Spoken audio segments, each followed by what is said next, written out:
ને કેવલ કૃષ્ણ રસ માટે લાલાયિત છે. પ્રભુ અમારો સ્વીકાર કરે. અને ગોપીઓના વાતને પ્રભુ સન્માન આપતા કહ્યું, તમને મેં રાસનું વચન આપ્યું છે, તમને રાસનો અનુભવ કરાવીશ. એક કથાકાર આમ કથા કહેતા હતા કે આમ પ્રભુએ અડધી રાતના વેણું વગાડીને બધા જ વનમાં પહોંચી ગયા. જ્યારે કથા પૂરી થઈ તો પેલા લોકોએ કયું કામવાળા હોય કે પ્રેક્ટિકલી વિચાર કરો કે આવું પોસિબલ થાય? કોઈ અડધી રાતના વાંસળી વગાડે વનમાં અને લોકો ઘર બહાર છોડીને જંગલમાં પહોંચી જાય? પ્રેક્ટિકલ પોસિબલ છે? જવાબ આપો. મારો આશ્રમ વનમાં છે, વનમાં આવજો. રાત્રિની કથા છે, રાતના આવજો તો જવાબ આપું. લોકો અડધી રાતના પહોંચી ગયા આશ્રમમાં. જવાબ આપો. આવું કઈ પોસિબલ થાય કે કોઈ અડધી રાતના વાંસળી વગાડે ને વનમાં બધા જતા રહે? પેલા મહાત્માએ કહ્યું કે વાંસળી વગાડે ને લોકો વનમાં જાય તો પછીની વાત, પણ એ કથામાં તમને એટલો રસ આવ્યો કે અડધી રાતના જંગલમાં આશ્રમમાં આવી ગયા તો જેણે વાંસળી સાંભળી હોય એ અડધી રાતના વનમાં પહોંચી જાય, એમાં શું આશ્ચર્ય?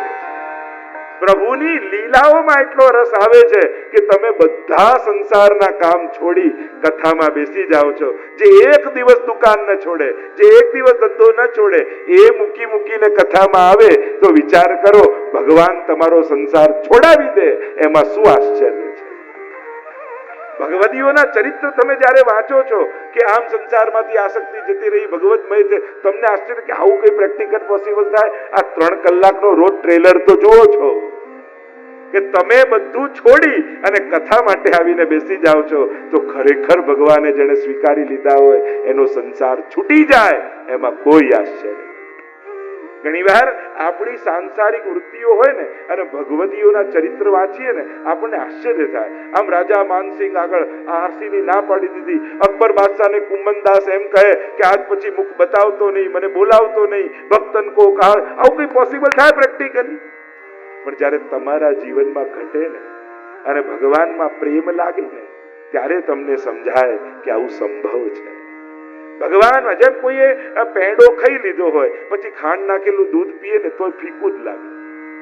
અરે ખાંડ નાખી ના ફીકું છે કેમ? એના કરતા વધારે ગળ્યું ચાખી લીધું. પ્રેમ થાય પછી ગણિતો બદલાઈ જાય. જેને ભગવત પ્રેમ પ્રગટ્યો હોય ને એના ગણિતો બદલાઈ જાય. પછી સંસારના ગણિતો કામ ન કરે. સંસારમાં જ્યારે બધું ગોઠવાય તો આપણને લાગે હવે બધું સેફ છે, સુરક્ષિત છે. ભક્તોને એનો ડર લાગે કે આટલો બધો અનુકૂળ સંસાર, ક્યાંક મારું મન સંસારમાં ન જતું. ભગવાનમાં પ્રેમ જાગે તો અનુકૂળતાઓ પણ બંધન જેવી લાગવા માંડે કે આ બધું અનુકૂળ, આટલું બધો આટલો વૈભવ, આટલું સુખ સુવિધા, ક્યાંક હું સંસારમાં ખેંચાઈ ન જાઉં. ભગવદીઓને ડર લાગે. જેમ કોઈ કન્યા 12મું પાસ કર્યું અને હવે કોલેજમાં જાય, પહેલો દિવસ છે એટલે પહેલો દિવસે જવાય, પપ્પા તમે મૂકવા આવો. એકલી કેમ જાઉં? બેનપણીઓને ભેગી કરે, ચલો ને ભેગાજી. પહેલો દિવસ કોલેજનો ડર લાગે, પહેલી વાર કેમ જવું? પણ એ જ છોકરીને 1 વર્ષમાં કોઈ છોકરા જોડે પ્રેમ થઈ જાય તો મનમાં શું થાય? આજે પપ્પા ના આવે તો સારું, આજે બેનપણીઓ ના આવે તો સારું. પ્રેમ નતો તો સુરક્ષા લાગતું હતું, પ્રેમ થયો તો જે સુરક્ષા આપે છે એનો જ ડર લાગવા માંડ્યો, એનો જ બંધન લાગવા માંડ્યો. પ્રેમના ગણિત આમ કામ કરે. જાકો મન લાગ્યો ગોપાલ સો તાહી और कैसे भावेरी, लेकर मीन दूध में राखो जल बिन सचु नहीं पावेरी, जो सुरारन घूमी चलत है पीर न काहू जरावेरी. જેનો પ્રેમ કૃષ્ણમાં લાગી ગયો હોય એનું મન બીજે ક્યાં લાગવાનું? એને કઈ વસ્તુ આકર્ષણ કરી શકવાની? જેને ખેંચનારો પરમાત્મા, એને ખેંચી લીધું હોય મન. કર્ષતીતિ કૃષ્ણ. આ જગતનું સૌથી વધારે આકર્ષણ કરનારું તત્વ કોઈ હોય તો એ કૃષ્ણ છે. ભલાને ખેંચ્યા છે, નાસ્તિકોને ખેંચ્યા છે, દુષ્ટોને ખેંચ્યા છે, અસુરોને ખેંચ્યા છે, તો ભક્તો ખેંચાય એમાં શું આશ્ચર્ય છે? આ છે જ કર્ષતીતિ કૃષ્ણ, આકર્ષણ કરનારો. નામથી, રૂપથી, લીલાથી, ધામથી, ચારે રીતે જે પોતાની તરફ ખેંચે એ જ કૃષ્ણ છે. અને જ્યારે ગોપીજનો કહેવા લાગ્યા, પ્રભુ અમે તો આપના માટે આવ્યા છીએ, અમારો પરમ ધર્મ આપને ભજવા એ જ છે. અને ત્યારે પ્રભુ રાસનું દાન કરવા લાગ્યા. 2 ગોપીઓની વચ્ચે ઠાકોરજી પધાર્યા. ક્યારેક એક હાથ ઊંચો કરે, ક્યારેક બીજો હાથ ઊંચો કરે, ક્યારેક કોઈ પખાવ વગાડે, કોઈ ઝાંઝ વગાડે અને આમ લઘુ રાસ ગોપીઓ સાથે ઠાકોરજીનો થવા લાગ્યો. અને રાસ કરતા કરતા મગ્ન બનેલા પ્રભુ, પણ ગોપીઓને હજી ભાન નથી. અરે જુઓ, આખી દુનિયા જેના ઈશારે નાચે છે, એ ત્રિલોકનો નાથ અમારા પર કેવો મુગ્ધ બની ગયો. અમારા ઈશારે નાચી રહ્યો છે. અમે હાથ ઊંચો કરીએ તો એ હાથ ઊંચો કરે, અમે ચરણ ઊંચું કરીએ તો એ ચરણ ઊંચું કરે, અમે જ્યારે નુપુરના ધ્વનિ કરીએ તો એ નુપુરના ધ્વનિ કરે. જુઓ ને અમારામાં કેવો આસક્ત થયો છે. અને પ્રભુનું ધ્યાન ગયું, અરે આવી કૃપા કરી રહ્યો છું તો એ મદ જાગ્યો છે. ગોપીઓની ભીતર સૌભાગ્ય મદ આવ્યું. તાસામ તત સૌભગ મદમ વિક્ષમાનંચ કેશવ પ્રશમાય પ્રસાદાય તત્રૈવાંતરધીય. પ્રભુએ મદ જોયો. જુઓ આ વિચિત્રતા. એટલે જ ધ્યાન રાખજો, ક્રોધ, લોભ, ઈર્ષા, દ્વેષ, મત્સર આ બધા દુર્ગુણો હશે, ગમે તેવા દુર્ગુણો હશે, ભગવાનનો દ્વાર ક્યારે બંધ નહીં થાય.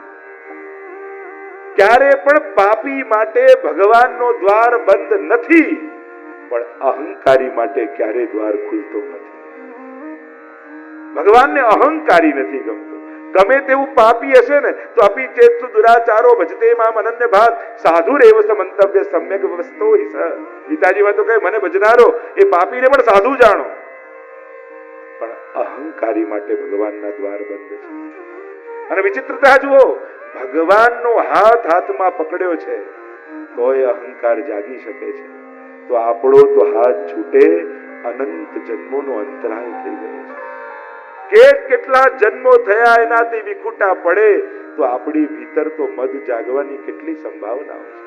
અને એટલા માટે હું ઘણી વાર કહું, એક હાથથી ઠાકોરજીનો હાથ પકડ્યો હોય તો બીજા હાથથી ગુરુના ચરણ પકડી રાખવા, જેથી ક્યારે મદ જીવનમાં ના આવે, ક્યારે અહંકાર જીવનમાં ના આવે.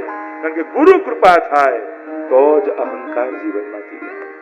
સૌથી મોટું અજ્ઞાન એ અહંકાર છે. કારણ કે જ્યાં સુધી હું પણ છે, અહંકાર છે, ત્યાં સુધી પણ ભગવાન દૂર છે. મદ જોયો, બે કારણથી પ્રભુ અંતર ધ્યાન થઈ ગયા, પ્રશમાય અને પ્રસાદાય. સૌથી પહેલું કારણ અહંકારનું પ્રશમન કરવું છે. ભગવાન જો બગાડ કરવાના હોય ને તો તમારી બાજુ તમારા ખોટા વખાણ કરી અને તમારા અહંકાર વધારનારા લોકો આજુબાજુ ગોઠવી દે. સમજી જવું કે ભગવાન આનું પતન ઈચ્છે છે. અને ભગવાન કૃપા કરવાના હોય તો તમારા અહંકારને તોડાવે છે. પ્રભુ પ્રશમાય અને બીજું પ્રસાદાય, કૃપા કરવા માટે. પ્રભુએ તો કૃપા જ કરવી છે ને, પણ જોયું હજી માટીનો ઘડો કાચો છે, અગ્નિ વિરહની પકવશે ત્યારે મારા રસને ટીકવવાની પાત્રતા હશે. આકાર મળ્યો પણ હજી પાત્રતા સિદ્ધ નથી થઈ, હવે પાત્રતા સિદ્ધ કરવાની છે. પ્રભુ અંતર ધ્યાન થઈ ગયા. ક્યાં સંતાયા? ગોપીઓના હૃદયમાં. અહંકારી બહાર બધે જુએ, પોતાની ભીતર ન જુએ. અહંકારી વ્યક્તિ હોય ને, સંજોગો, વ્યક્તિઓ બધાના વાંક કાઢે, પણ વાંક મારો હતો એ સ્વીકારવા તૈયાર ન થાય. અને પોતાની ભૂલોને સ્વીકારવી, આનાથી મોટું જ્ઞાન દુનિયામાં બીજું કોઈ નહીં. કૃપા ભઈ તબ જાનીએ જબ દીખે અપને દોષ. હરિરાયજી કહે છે ઠાકોરજીની કૃપા થઈ રહી છે, મારા પર પ્રભુ કૃપા કરી રહ્યા છે. એમ કેમ ખબર પડે? તો કે જ્યારે પોતાના ભૂલોનું ભાન થવા લાગે ત્યારે માનવું કે ઠાકોરજી મારા પર કૃપા કરી રહ્યો છે. વૈષ્ણવો બીજાને બદલવાના પ્રયાસમાં નથી હોતા. વૈષ્ણવની વ્યાખ્યા કરું તો એટલી જ કરી શકું, ન ભાવે છતાંય નિભાવે, એનું નામ જ વૈષ્ણવ છે. ન ગમતો હોય છતાંય સ્વીકારી લે, એનું નામ જ વૈષ્ણવ. હરિની ઈચ્છા તથૈવ તસ્ય લીલેતિ મત્વા ચિંતામ ધૃતમ તજે. આજ વૈષ્ણવનો પરમ વિવેક છે. નિજેચ્છાતઃ કરીષ્યતિ. અનુકૂળ લોકો જ દુનિયામાં નથી મળવાના, પણ મળ્યા છે એની અનુકૂળતા કરી લેવી, એ જ આપણી સમજદારી છે. બાકી લોકોને બદલવા જશો ને તો બદલ્યા જ કરશો. પોતાના જેવા બનાવવા જશો તો એ સંભવ નથી. ભગવાને દરેકને જુદી રીતે બનાવ્યા છે. દરેકની પ્રકૃતિ, વ્યવહાર જુદા છે, અને જુદાપણું જ આ જગતનું સૌંદર્ય છે. અને જુદાપણાનો સ્વીકાર કરતા શીખશો, એ જ આપણો વિવેક છે. અંતર ધ્યાન થયા પ્રભુ. ગોપીઓ જોવા લાગી. અરે લલિતા તે જોયા, અરે વિશાખા તે જોયા, અરે ચંદ્રાવલી તે જોયા. હમણાં તો હાથમાં હાથ હતો, પ્રભુ ગયા ક્યાં? ચારે બાજુ ગોતવા લાગી. અનંત જન્મોના અંતરાય બાદ આ મિલનની ક્ષણ આવી. અને જાણે ભૂખ્યાના મોઢા પાસે કોળીઓ લાવીને કોઈ ઝૂંટવી લે એમ અનંત જન્મોનો તાપ આ આત્માને હતો, પરમાત્મા નિકટ આવીને જતો રહે. કેવો તાપ થાય! અરે આપણે તો સૂતક લાગે ને ઠાકોરજી બીજે પધરાવા લાગે ને તો એ 15 દિવસ પણ ના ગમે. એમ થાય ક્યારે ઉતરે ને ઠાકોરજી આવે, ક્યારે ઉતરે ને ઠાકોરજી આવે. જેને નિયમથી મંગળાના દર્શન કરતા હોય, રાજભોગના દર્શન કરવા જતા હોય, બહારગામ જવાનું થાય ને તો યાદ આવે, અરે મંગળા ગયા છે, ક્યારે પાછો જાઉં ને મંગળા કરવા જાઉં. અને જે નિયમથી જતા હોય ને ઠાકોરજી એની રાહ જોતા હોય છે. જોજો તમે થોડા મોડાએ પહોંચશો ને, જે રોજ જતા હોય, કઈ ને કઈ એવું થશે કે તમારા માટે દર્શન ખુલ્લા હશે. ત્યારે માનજો આજે ઠાકોરજી મારી રાહ જોતા હતા. અરે દર્શન જ એને કહેવાય કે એટલા પ્રેમથી એને જુઓ કે એની પણ બધેથી નજર હટી તમારામાં લાગી જાય. એ જ સાચા દર્શન. એ બીજે ના જોઈ શકે. જો સેવામાં મન ભટકતું હોય ને તો એને ઉપાય છે એમ વિચારવું કે ઠાકોરજી મને જોઈ રહે છે, પ્રભુ મને જુએ છે, પ્રભુ મને જુએ છે. મન ક્યાંય જશે એ જોઈ રહ્યો છે, કાંઈ ખોટું થશે જ નહીં. તમે અહીંયા ભીડમાં બેઠા હોય, કોઈ તમને તાકીને જોયા કરતું હોય તો કથા મન લાગે, એમ લાગે પેલો જુએ છે, પેલો જુએ છે. મન ધ્યાન ત્યાં જાય ને એમ ઠાકોરજી જુએ છે એવું વિચાર્યા કરશો ને તો મન ઠાકોરજીને છોડીને જશે જ નહીં. એ જોઈ રહ્યો. અંતર ધ્યાન થયા અને ગોપીઓ શોધવા લાગ્યા પ્રભુને. શોધતા શોધતા વનમાં આગળ જઈ રહ્યા છે. પ્રભુના ચરણના ચિહ્ન દેખાયા અને ઉથેલી વેણીના ફૂલ દેખાયા. અરે કોઈ ગોપીને સાથે લઈ ગયા છે પ્રભુ. કોણ એ ભાગ્યશાળી હશે જેને પ્રભુનો સંગાત મળ્યો છે? આગળ શોધતા શોધતા રાત્રિના સમયે જઈ રહ્યા છે. નિકુંજમાંથી રડવાનો અવાજ સંભળાયો. ભીતર ગયા તો જોયા જેને રાધા સચરીને સાથે લઈ ગયા હતા એ પણ રડી રહી. અરે તને પણ છોડી દીધી? હા, મને મદ આવ્યો, મને ખભા પર પ્રભુએ ઉચકી લીધી જ્યારે થાકી ગઈ, અને મને થયું જો કોઈને સાથે ન લીધા અને મને લીધા, અને પ્રભુ મને પણ મૂકીને જતા રહ્યા. રાત્રિના સમયે ગોપીઓ ભેગી મળીને શોધી રહી છે, ક્યાં ગયો અમારો પ્રભુ, ક્યાં અમારો કૃષ્ણ, ક્યાં અમારો શ્યામ? ચારે બાજુ શોધતી લતા પતા વૃક્ષોને પૂછે છે, એ કચિત તુલસી કલ્યાણી, તું તો પ્રભુની પ્રિયા છું, તે મારા પ્રભુને જોયા છે? એ અશોક, તું તો શોકને હરનારો છું, તે મારા પ્રભુને જોયા છે? પ્રલાપ કરતી જોર જોરથી રડતી ગોપીઓ રાત્રિના સમયે એકલી પડેલી જન્માંતરના વિયોગનો અંત આવવાનો હતો અને નવો કોઈ વિયોગ પ્રભુએ આપી દીધો.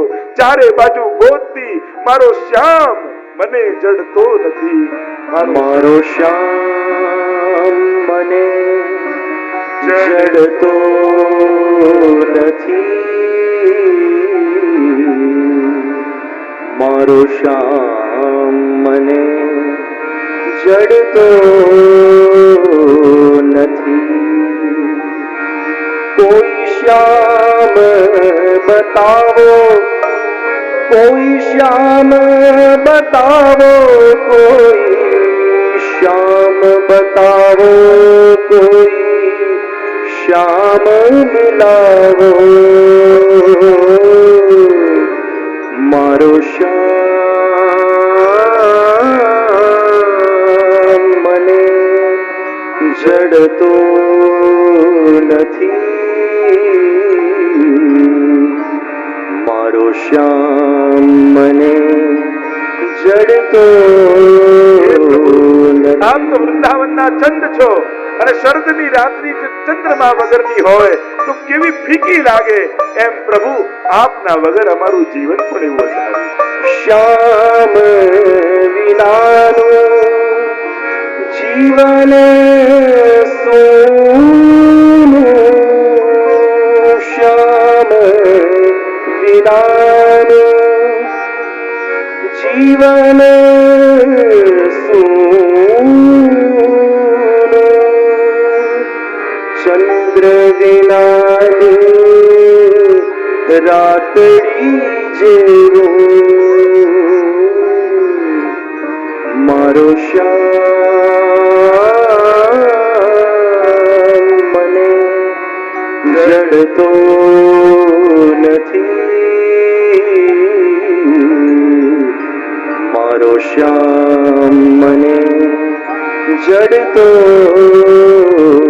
हाँ नाथ, प्रभु कहाँ चले गए? प्रकट हो जाइए। आपके बिना कैसे जिएंगे?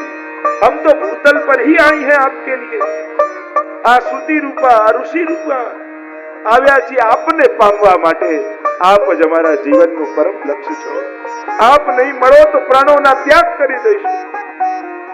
ક્યાં મળે પ્રભુ? ગોતતી ગોતતી યમુનાજીના તટ પર આવી ગઈ। યમુનાજી જ એકમાત્ર એવા છે જે પ્રભુનું મિલન કરાવી શકશે। અને આમ વિચાર કરી યમુનાજીના તટનો આશ્રય કર્યો અને બે કારણથી પ્રભુને પુકાર કર્યા। સ્વભાવાદ અપરાધતઃ બીજો કોઈ સાધન ન રહ્યું ત્યારે વિચાર કર્યો કે સાવ સાથે મળીને ગોપી ગીત દ્વારા પ્રભુને પુકાર કરીએ। આ ગોપીઓનું ગાયેલું ગીત એ गोपियों पुकार है। आइए गोपियों के स्वर में स्वर मिलाएं और हम भी गोपियों के साथ पुकार करें।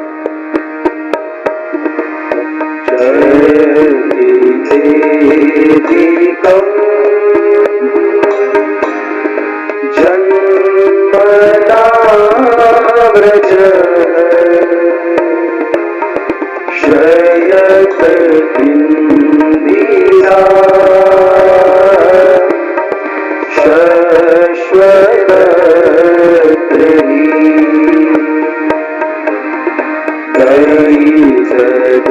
दृश्यता भिक्षुतावता स्वैधृता सव स्वामी चिन्वते। मेरे साथ ओ